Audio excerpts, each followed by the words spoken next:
Buenas tardes, soy Marix Aranguren, coordinadora de eventos internacionales del Campus Universitario Uniacademia en Colombia. Nuevamente les damos la bienvenida a nuestro segundo ciclo virtual de conferencias jurídicas internacionales. Uniacademia, con el auspicio de Leyer, tiene el gusto de presentar al doctor Sergio Rivera Renner, quien disertará del tema: el principio, el juez sabe del derecho como un atentado a las garantías en el sistema acusatorio penal. El doctor Sergio Rivera Renner es abogado, máster en Derecho Penal y Procesal Penal, director y fundador del estudio jurídico Ultima Ratio Iudex, director del Consejo Editorial Ulpiano Editores, docente y abogado litigante. Bienvenidos.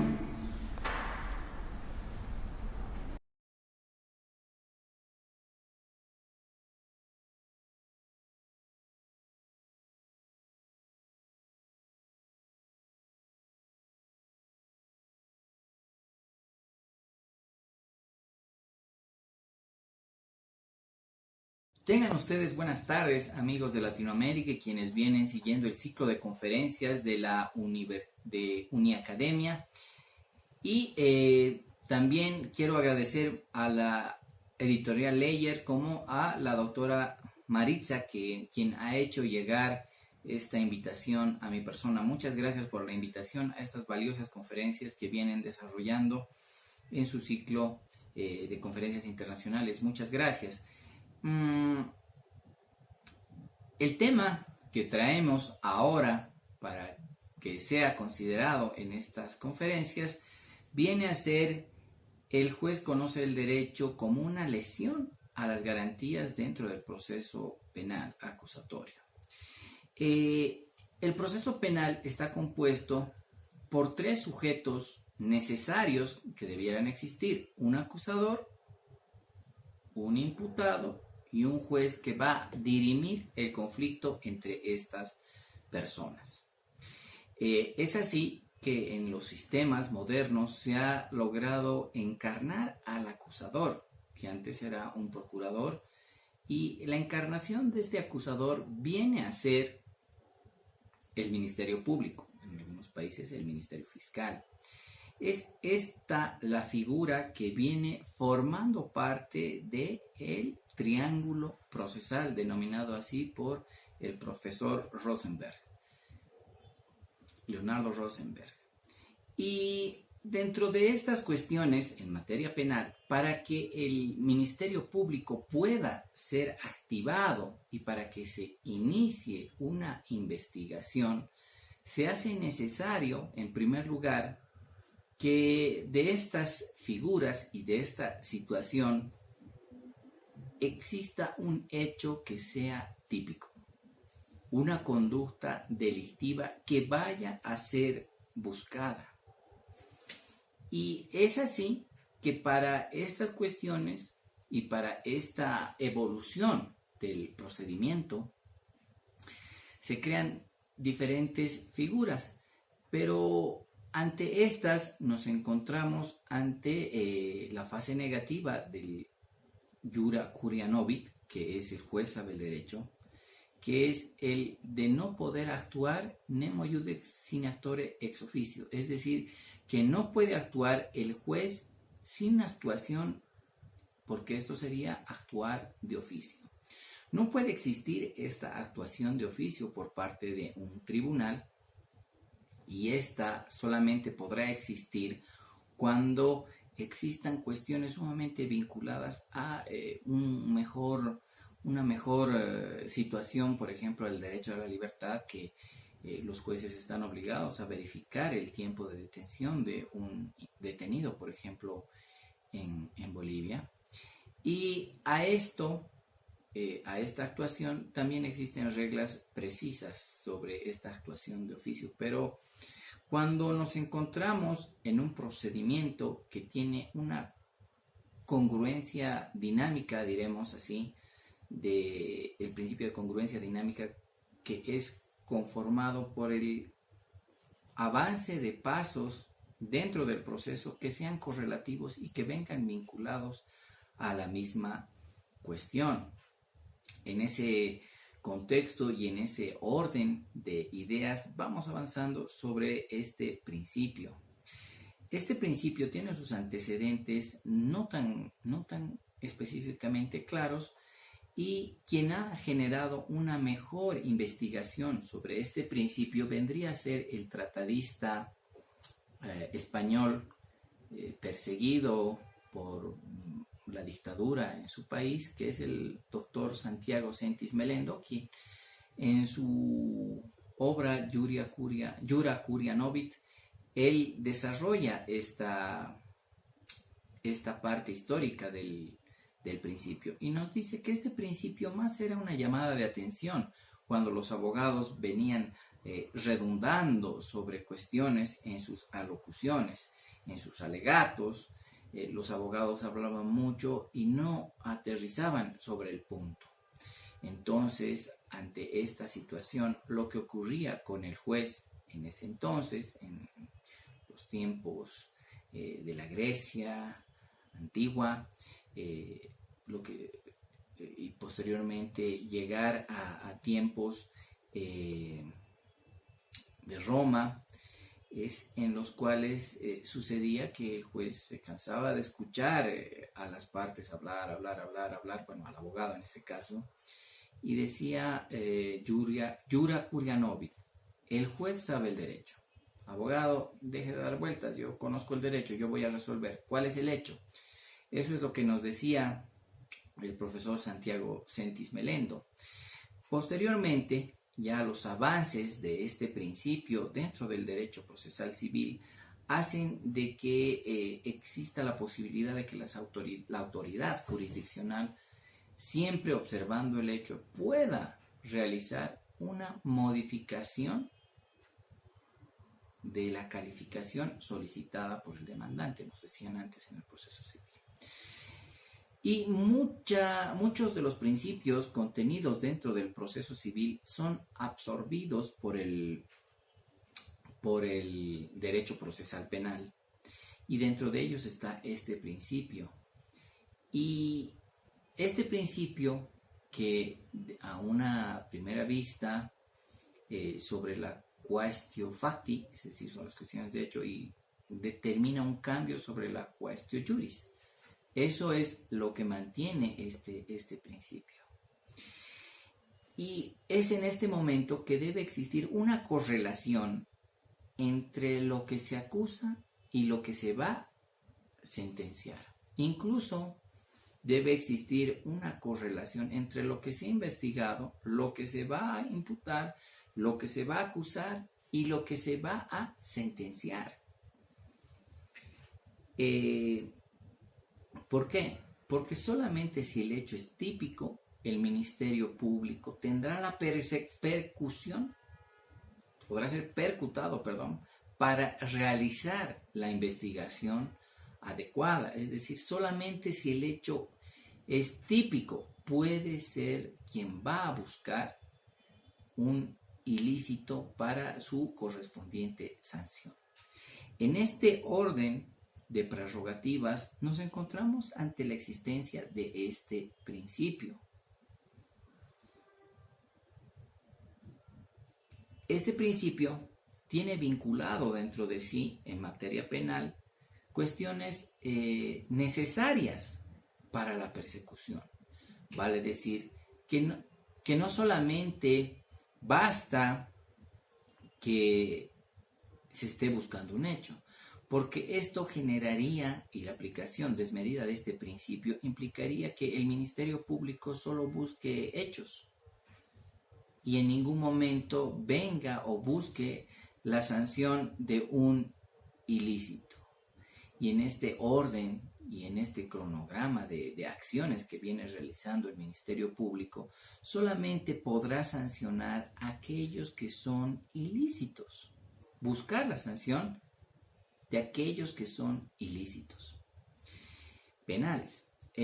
¿Por qué? Porque a título y viene sucediendo esto lamentablemente en mi país, donde incluso en la admisión de la denuncia se ha escuchado recientemente de que el Ministerio Público solo investiga hechos, ya no investiga delitos, y esto es un atentado a los 115 años que ya tiene la teoría del Tatbestand o la teoría del tipo penal o la teoría de la tipicidad de Belling. Porque Belling nos decía que solamente se sancionará y se castigará aquellos hechos que adecúen perfectamente en el ilícito. Así, tenemos que dentro de estas cuestiones de la persecución penal, necesariamente tendríamos que tener una acusación que vaya a reflejarse en la sentencia. Y esto es denominado el principio de congruencia. El principio de congruencia viene a ser uno de los límites que existe para el principio de que el juez sabe el derecho. Esta regla se hace esencial y es virtualmente obligatoria para las autoridades. Así, de esta forma se garantiza una independencia e imparcialidad judicial y, por tanto, se garantiza una sentencia justa. Ahora bien, de todo esto podemos llegar a la siguiente conclusión. Solamente se van a perseguir aquellos hechos que son penalmente responsables. Y por tanto, debemos considerar que cuando hablamos de principios procesales, estamos hablando de elementos que van vinculados en materia penal, van vinculados a restricción a derechos fundamentales y por tanto también a derechos humanos.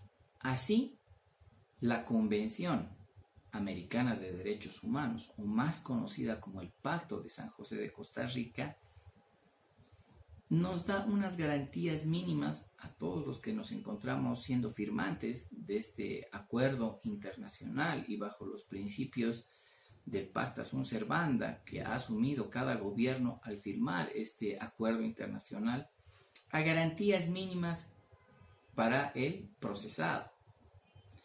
Y estas garantías mínimas se encuentran en el artículo 8 del Pacto de San José de Costa Rica. Y dentro de estas garantías se encuentra el artículo 8.2, inciso C, que refiere claramente tiempo y medios adecuados para defenderse.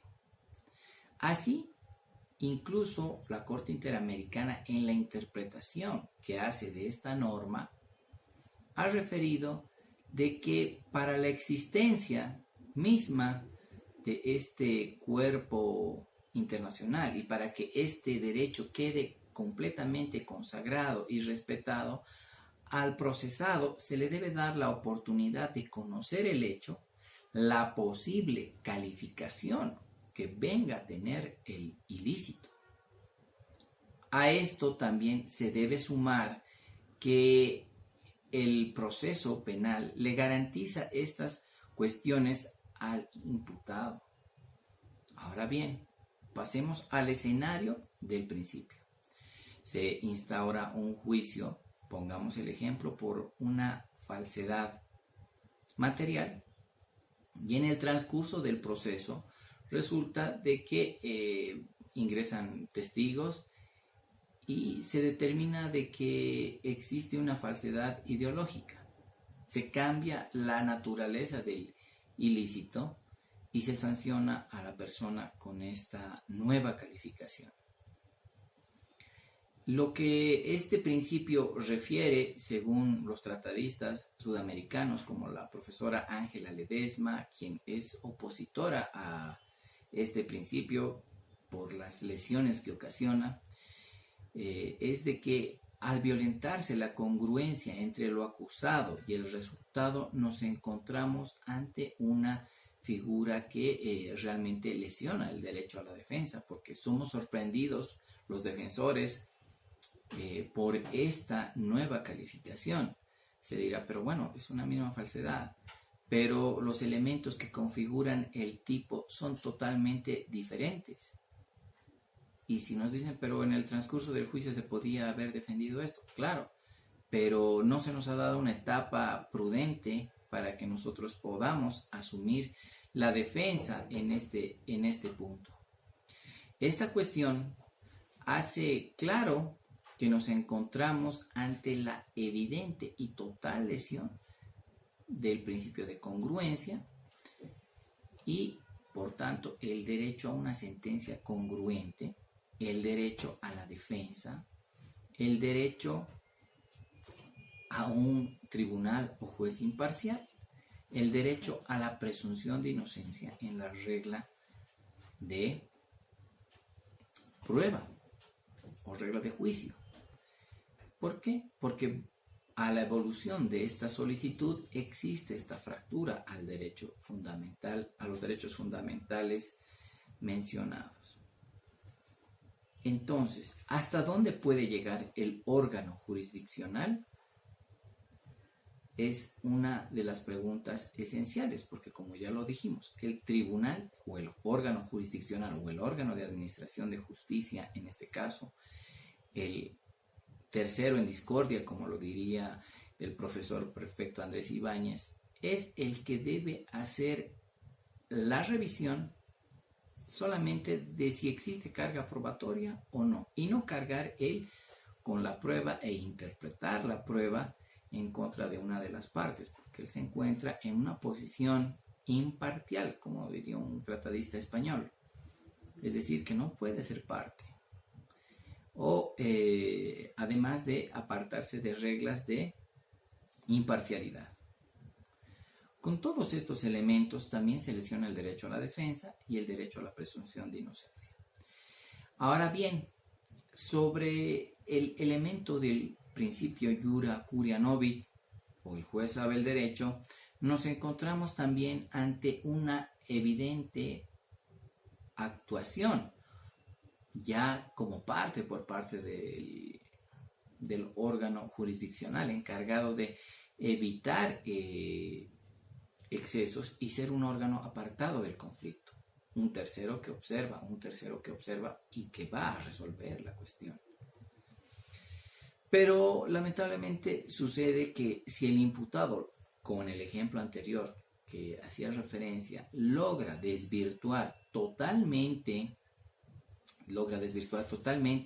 que él, por ejemplo, no habría hecho la falsedad material, pero el tribunal considera de que debe tener una sanción, pero no configura, buscar un nuevo tipo para acusarlo y condenarlo vendría a ser una injusticia.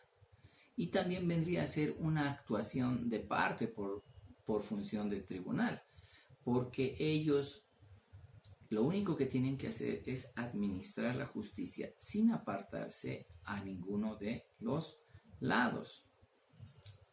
Muchas veces sucede que, bueno, ahora existen dos corrientes, uno que es el garantismo y otro que es el activismo judicial. Y el activismo judicial es bueno en muchas formas porque ayuda a celeridad en las actuaciones por parte del tribunal para que el juez no sea denominado el convidado de piedra. Sin embargo, el activismo judicial parte y tiene su nacimiento en el Código Penal italiano, el Códice de 1940, que es de Benito Mussolini.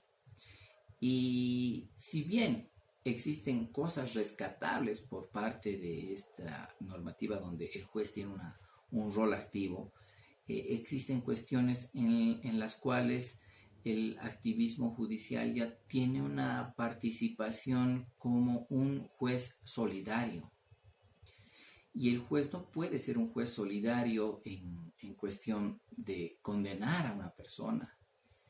En cuanto si no existieran los elementos suficientes o no existiera la prueba suficiente para la configuración de uno de estos elementos. Esta es una de las cuestiones que debe ser debatida y debe ser todavía profundamente analizada. Nosotros creemos que debe existir un garantismo en cuanto a las ideas ilustradas y las ideas modernas del garantismo como tal, formuladas por el profesor Luigi Ferrajoli en su obra Derecho y Razón. Y por estos elementos debemos considerar que el juez no puede asumir un rol activo para modificar el tipo cuando el acusador no lo ha hecho. El límite, entendemos, que debe ser la acusación fiscal o particular en el caso que se venga a tramitar. Solamente si existe una acusación con el elemento específico podría existir la sanción. Me explico, volvamos al ejemplo de las falsedades.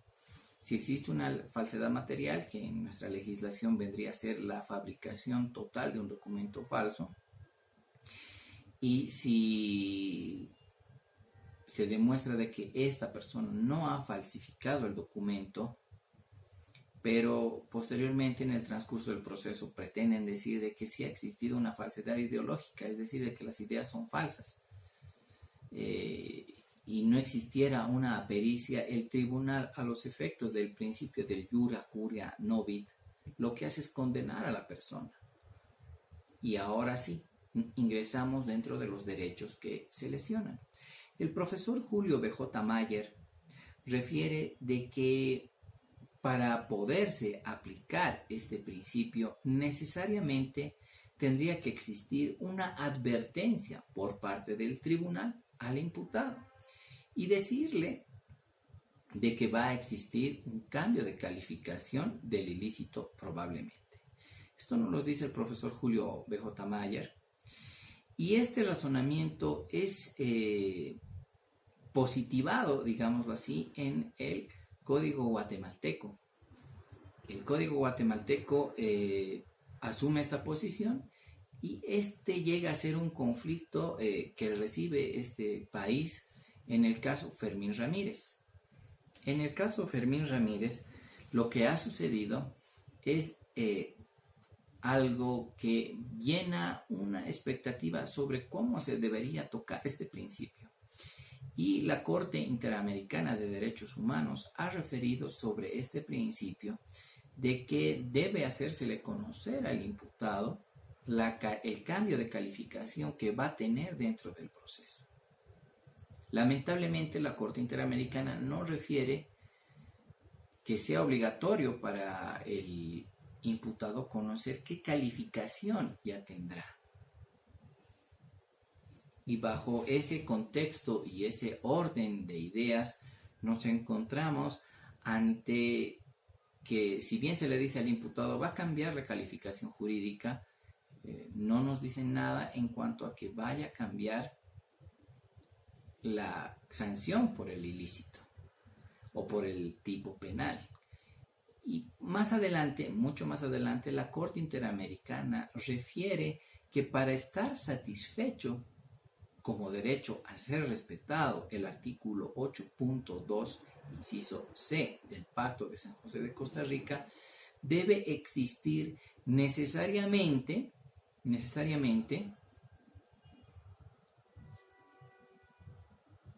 el aviso de qué delito se le está atribuyendo al imputado, el tiempo en el cual se ha cometido el ilícito y debe especificársele con toda minuciosidad la comisión del ilícito. Dicho de esta forma, en el fallo Barreto Leiva versus Venezuela, esta es la exigencia para que un imputado pueda defenderse desde el primer momento. Ahora bien, si la Corte Interamericana nos dice que es desde el primer momento, esto quiere decir incluso desde que se ha generado la denuncia en sede administrativa incluso, o en sede policial. Entonces, desde ese momento al imputado tiene que hacérsele conocer todos y cada uno de los elementos que hacen posible la comisión de este ilícito. Ahora bien, esta es la correlación, congruencia dinámica que debe existir dentro del proceso, que en todo momento el imputado sepa de qué se va a defender, cómo se va a defender y por qué se tiene que defender de esa posible calificación jurídica. Ahora también debemos considerar que dentro del proceso penal, esta calificación debe acompañar al imputado hasta la sentencia. Pero a partir del principio Jura Curia Novit y en un entendimiento, por ejemplo, en 1968 por el profesor Claría Olmedo, uno de los proyectores junto con el profesor Vélez Mariconde del Código de Procedimiento Penal Modelo para Iberoamérica, Claría Olmedo nos dice de que la congruencia viene vinculada solamente al hecho. El hecho es el que acompañará al imputado durante todo el trámite del proceso. Sin embargo, ya con el avance, porque el derecho es una ciencia dinámica y la dogmática es dinámica, y esta dogmática nos muestra también de que el derecho va avanzando y cuestiones como la que les refiero, en las cuales se modifica la calificación para buscar en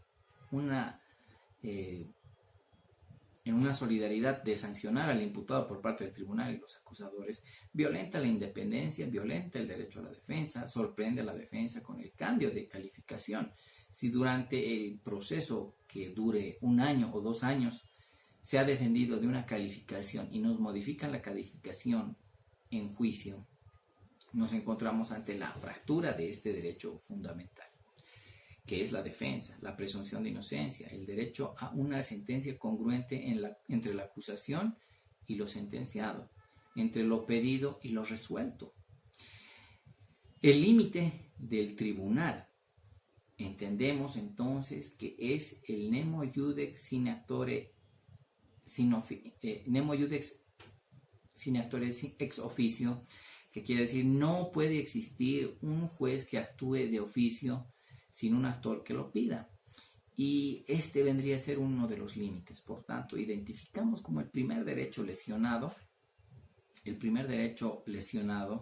que tendría que ser el derecho a la imparcialidad.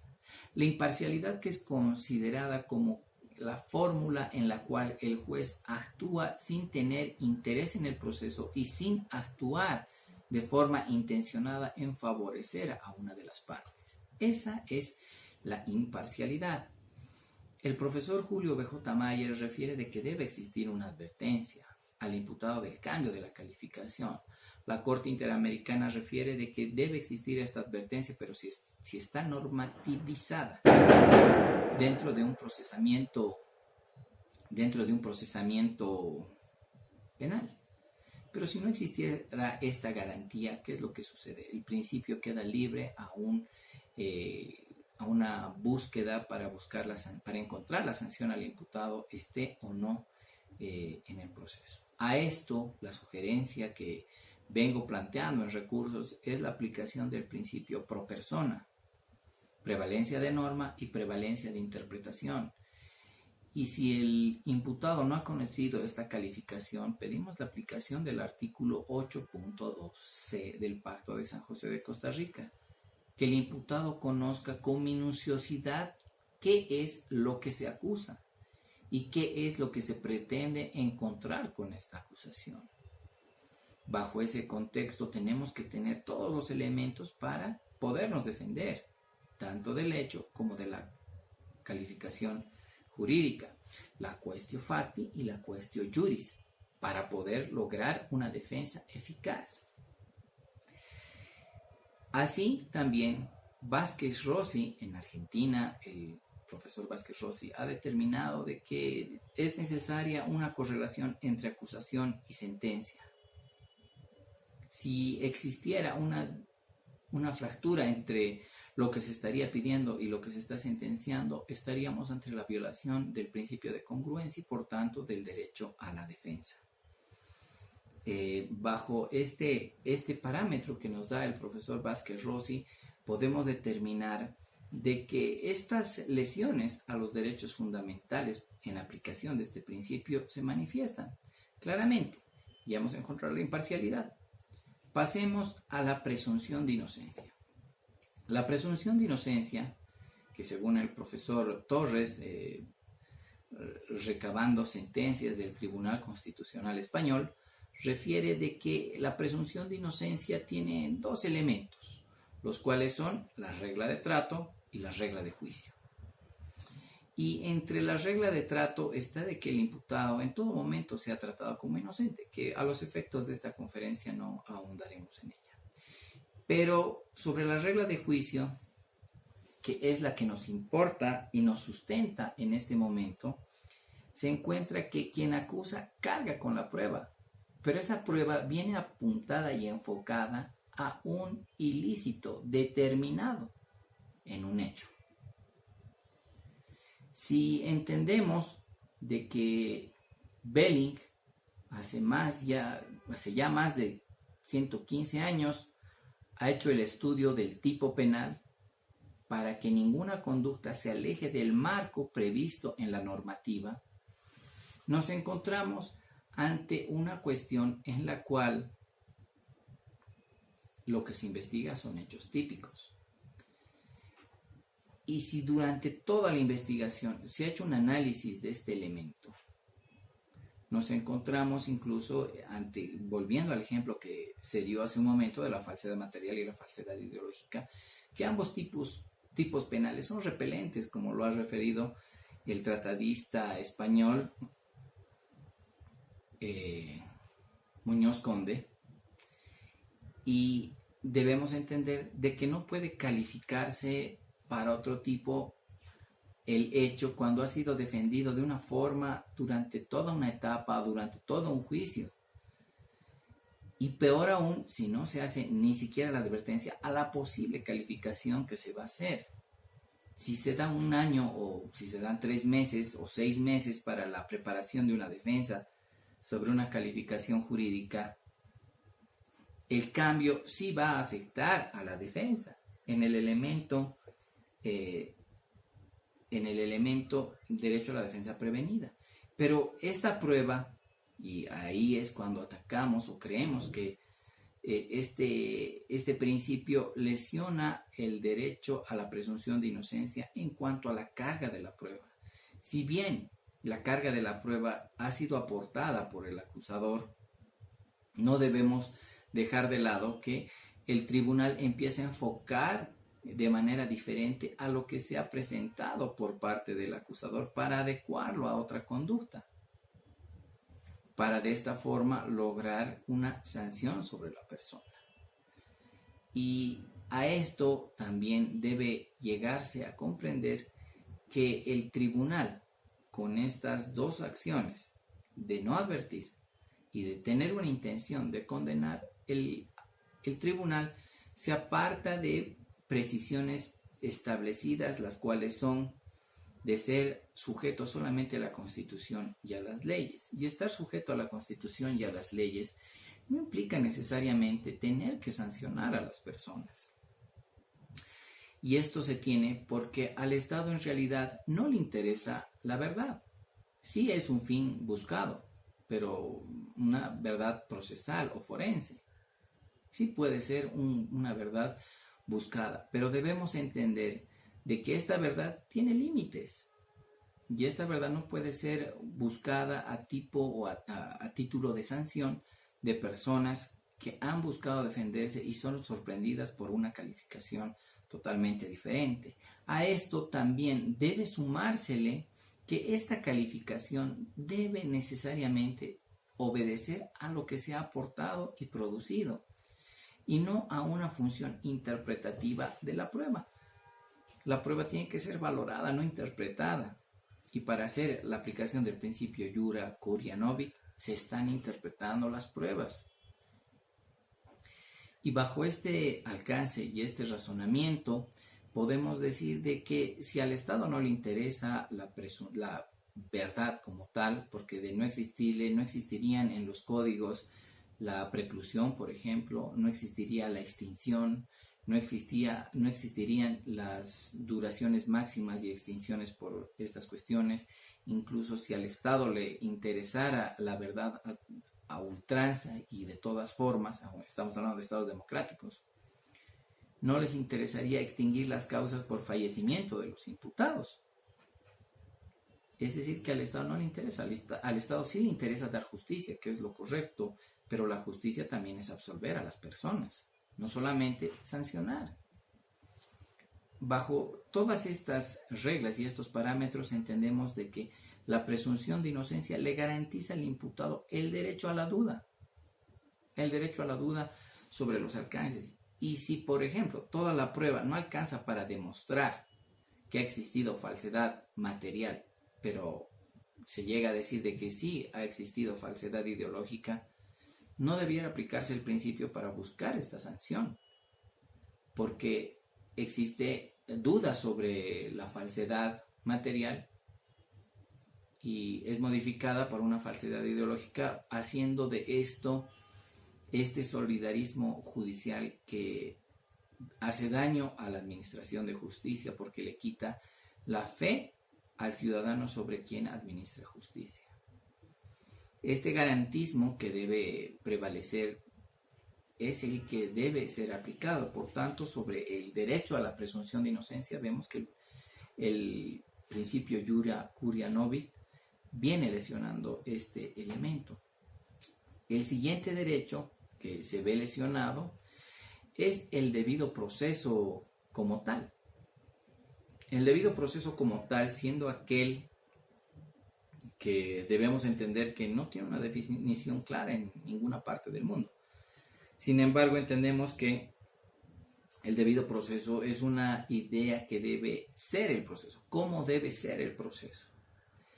Y, por ejemplo, en legislaciones como la chilena, el artículo 341 nos refiere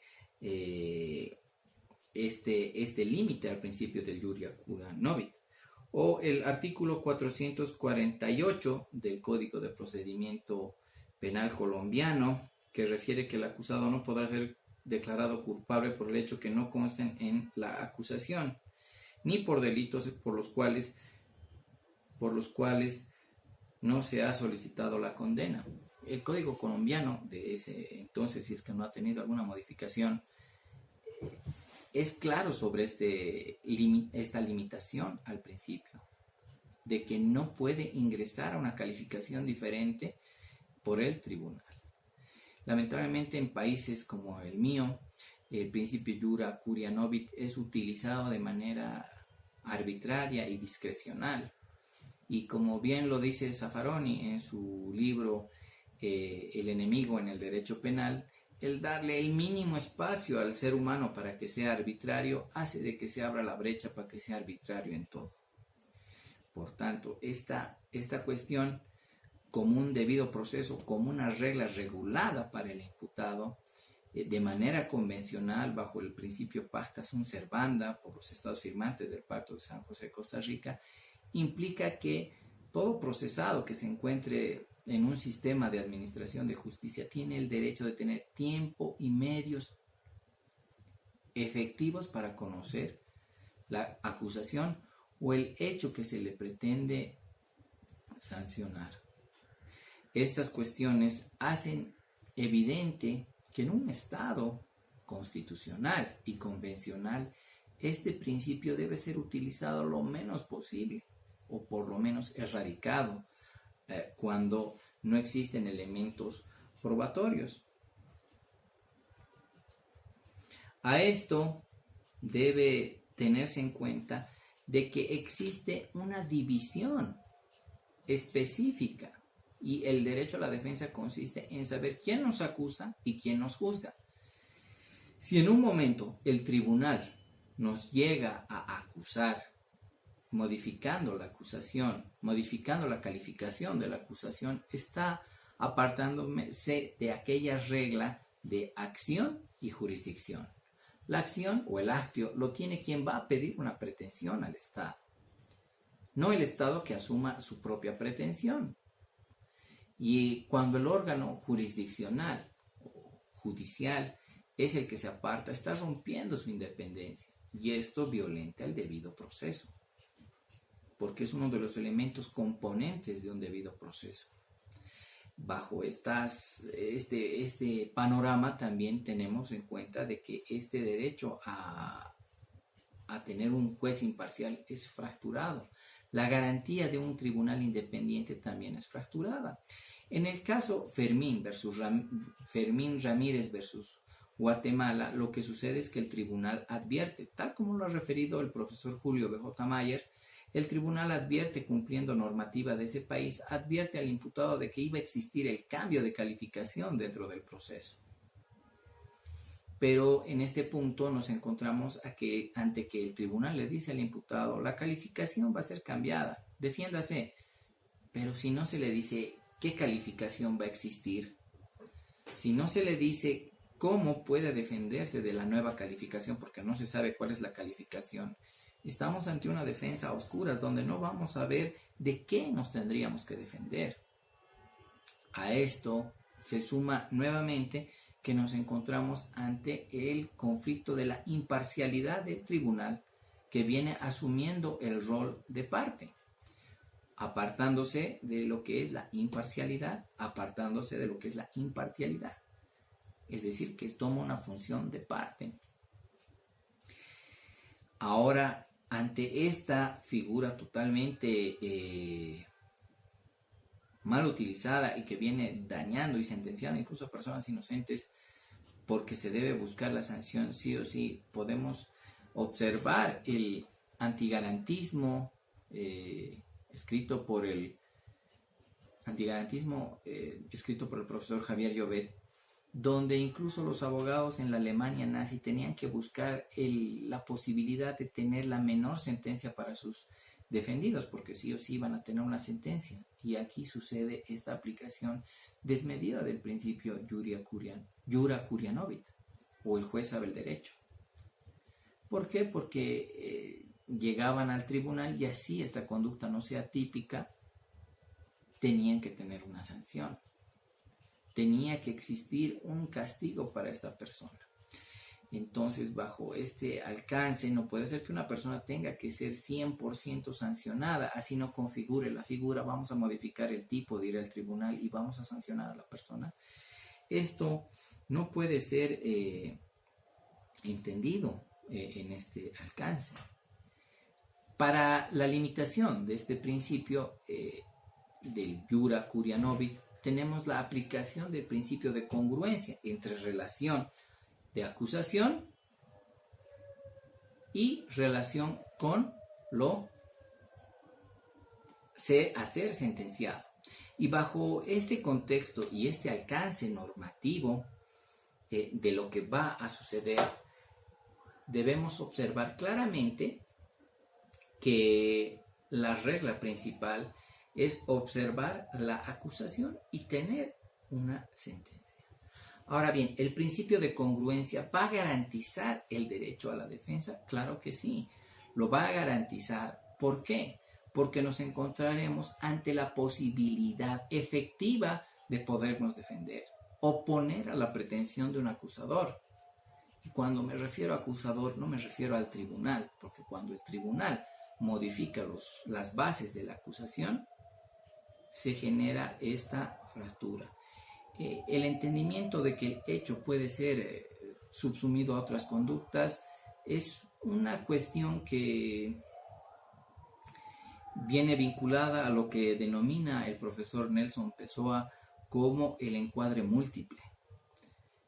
Pero si bien nos encontramos ante un encuadre múltiple, debemos tener en cuenta de que en el presente tiempo un encuadre múltiple, sin existir más que una pretensión de sancionar, viene a ser una lesión al derecho fundamental. Para concluir, debemos decir de que si no existe una correlación entre acusación y sentencia, nos encontramos ante una lesión evidente al derecho a la defensa. Por tal razón, este principio debe ser analizado y más profundizado para ver la posible erradicación del mismo. Muchas gracias. Tengan buen día.